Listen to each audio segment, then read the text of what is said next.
Hey everybody, and welcome to Tome of Uselessness. I'm Dan, and today we're going to talk about Quarriors from 2011. It was designed by Mike Elliott and Eric Lang, and published by WizKids. It's more modernly described as a bag builder, or a dice builder I guess, but it was originally, it's like a deck builder.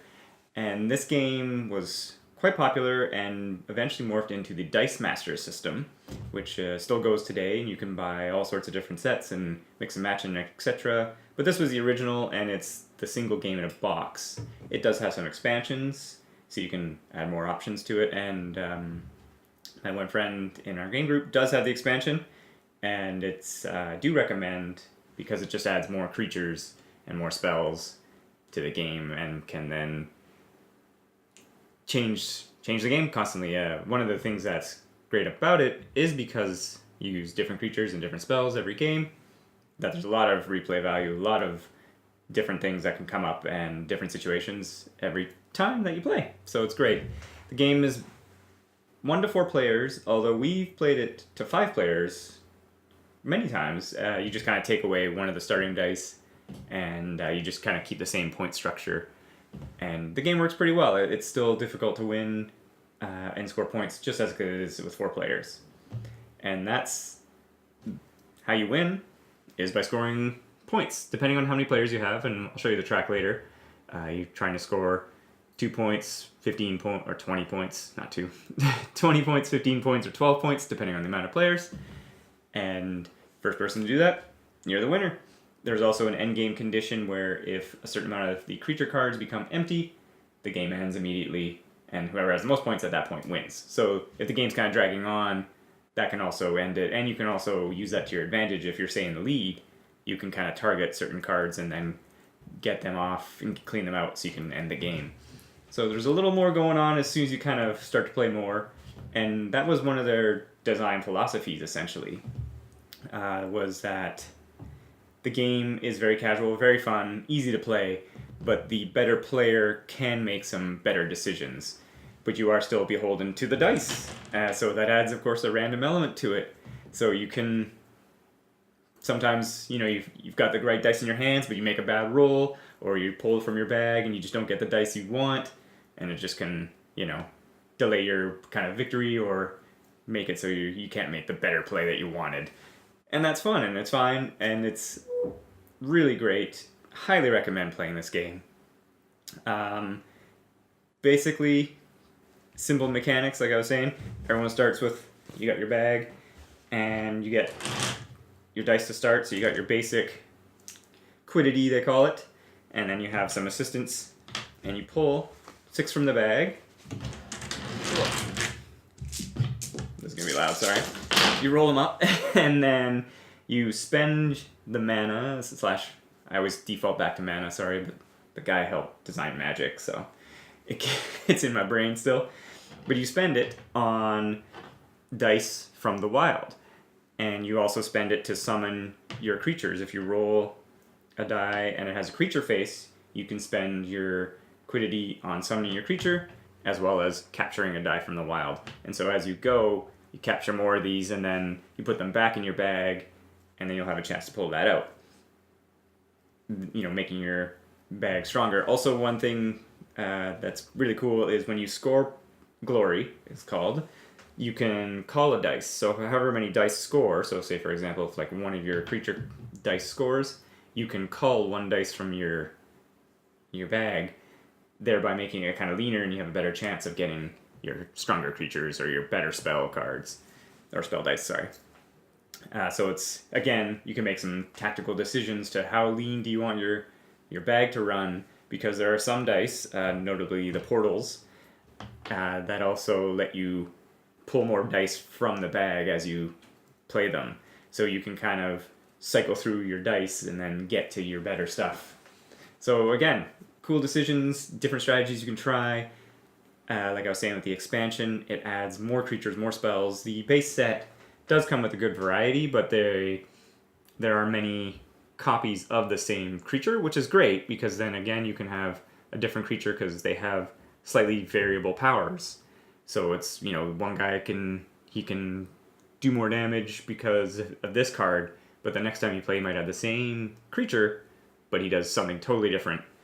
But his stats are still the same because they're printed on the dice. So yeah, and the spells are very variable as well, where the same dice it's just like, oh, it gives you a little bit of mana, but the next time it can protect you from death, essentially, or it can be a death spell. So there's really cool variable stuff there. The only three that are the same always is the portal, your assistant, and the basic quiddity. They are the basic spells that are in the game always. Let's take a look at a round and how it kind of plays out. So here we have a typical setup of a game of Quarriors. You got the three basic spells up here. We have some advanced spells, and then we have our creature cards down here. You can kind of set it up any way you kind of choose, but that's the kind of the basic amount is that you get 3 and 7. The spells, like I was saying, do some different things here. So like this one, you can gain 2 quiddity, and you can reroll any other 2 dice. So pretty cool there. And all the creatures have most of them have some kind of effect, even the lower powered ones. So this one, Warrior of the Quay, gains +3 attack if the defending player has only 1 creature in his ready area. So it just gets an attack bonus, and then all the way up to like the Quake Dragons just kill stuff. The priests have all sorts of special defense, the wizards, etc. So they all do some cool different things and let you kind of attack your opponents differently or defend yourself in a different way. As I was saying, so we have, say, I got my 12 dice in here. Let's just do a sample here. So I pull out 6. I got 2, 3. Got 6 there. You give them a roll. All I got is all quiddity here. So I got 6 quiddity.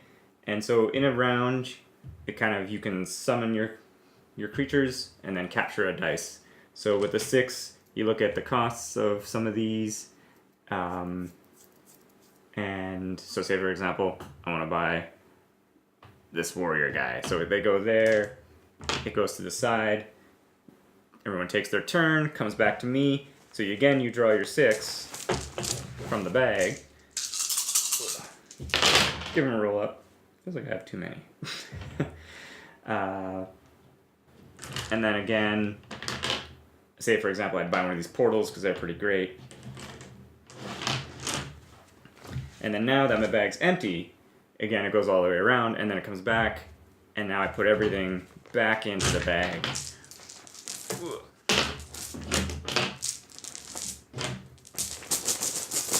Pull out the 6.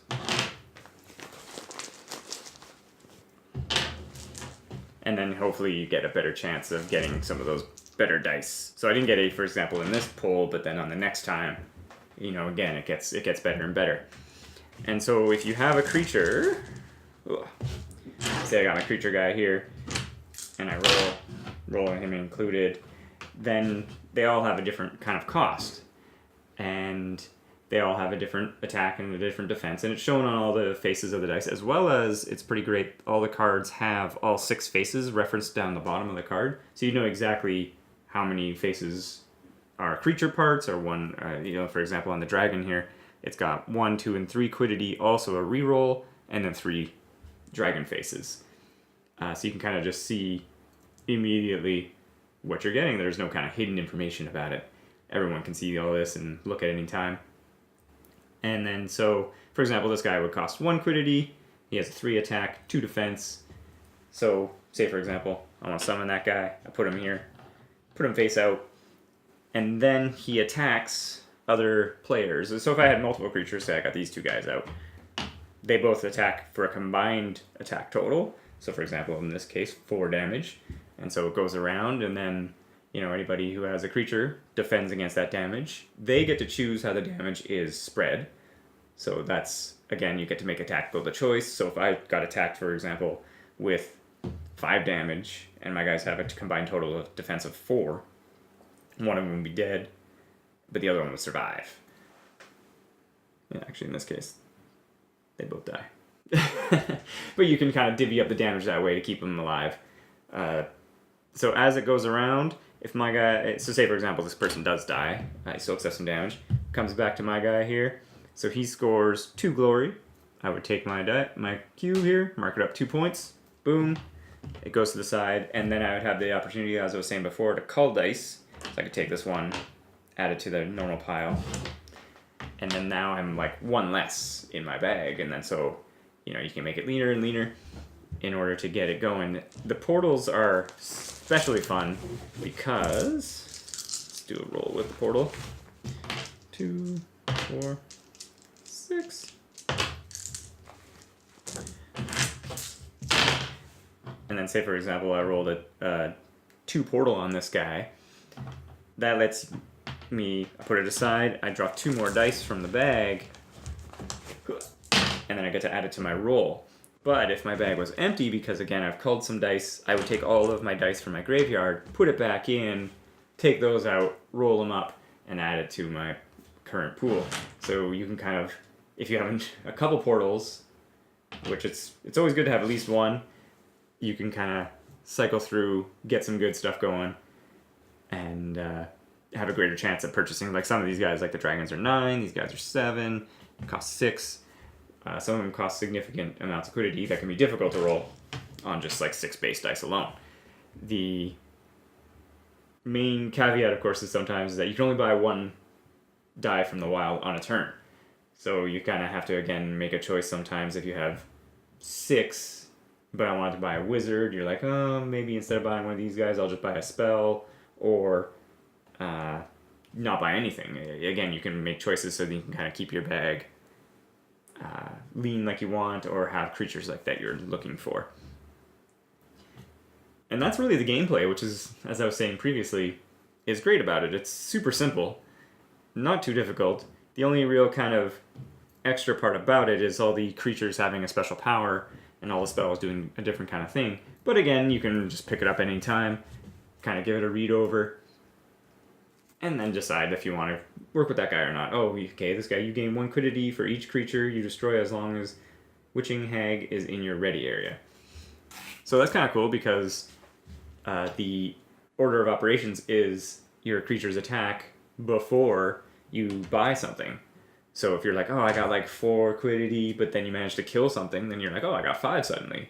So you can make another purchase, or a better purchase than you thought. As I stated before, just in the base game alone, there's quite the deck of creatures, and you can see I didn't set up. There's 3 more die types here on the side, but you got some ghosts and some blobs, and the more different dragons, different priests. So there's a good variety of cards just in the base box. There's some goblins, and more knights and more wizards, and etc. So they did a cool job with, you know, there's only not 1 card for the 1 die type. So it's not like you play that one and you play it and that's it. So usually if we play multiple games, for example, after we finish this game, you clean all these ones, you keep those ones to the side, and you just deal 7 new ones. So even if you get the same creature again, it's a different version. And that's actually one of the rules, is while you're dealing out them, you can't have 2 of the same version, because you can't have 2 sets of the same dice on different cards, which is a limitation, but it also just forces you get different creatures. And the same thing as I was saying with the spells. You got some different ones here. Gives you bonus victory. Again, some weird stuff. So you got the death charm. These ones, the green ones, are pretty great because they're just usually extra amounts of mana, so you can kind of, or quiddity, sorry. But so you can kind of get rid of, say, your basic quiddity dice and then kind of swap them with the green ones, so you're gaining more quiddity every turn. And some protection stuff and what have you. So again, some good variety. You only have 3 of these out at a time. So there's just not as many of those cards. And you can see I didn't set out 2 versions of them. Yeah. And yeah, as I was saying previously, so you got the score tracker here. Nice and easy to see. All the players can take a look and kind of see where they are immediately throughout the game. Just 1 to 20. So if you're playing a 2-player game, try to go to 20 points. 3 players, like I was saying, 15. And then 4 players, you go to 12. When we've played 5 people, we've used the same score of 12. Because it really is... It seems like scoring with 5 people versus 4 people is practically the same. It's difficult to get a creature to survive the entire time. And that's the point, is that it almost seems like it's a race to get the higher level creatures out, like the dragons, for example, the wizards, and some of the knights. Some of the knights have very high defense bonuses for whatever reason, and so they can have, an 8 defense on this high level guy, and then so, you have a good chance of scoring the 3 glory. Yeah, the dragons, like I say, are the 4 glory. They just cost the most, but if you can get a dragon out early, you can score some really good points. Plus, they do so much damage that many people will be working on like a lower level creature, and you're just like, bam, dragon. Well, I hope you have a greater understanding of Quarriors and kind of understand how it plays. Like I said, it plays very simply, very quickly. If someone gets really ahead, the game can end way faster, but then that's okay. You can play another round, and sometimes it can be a real grind, and no one really can get a creature to survive, and you got to go for the end condition where you got to get rid of the dice. If you're gonna play and you haven't played very much, small tips. Like I said, the portals. If you can have at least 1, preferably 2 in your bag, you can kind of cycle through your bag pretty quick and get to some really powerful stuff. But having at least 1 is very, very helpful, and it is definitely worth if you can get an early boost in quiddity to get one of the bigger creatures, like I was saying, the wizard or the dragon, or one of the higher powered knights. But don't overlook some of the lower level guys. They can do pretty well, but you don't want to overstuff your bag with just creatures every turn. You want to, sometimes it's okay not to buy something. So yeah, like I said, Quarriors from 2011. Check it out. Thanks very much for watching, and check out our website, tomeofuselessness.com, where we have content with Devin and I and our podcast and other videos. Thanks for watching, and have a great day.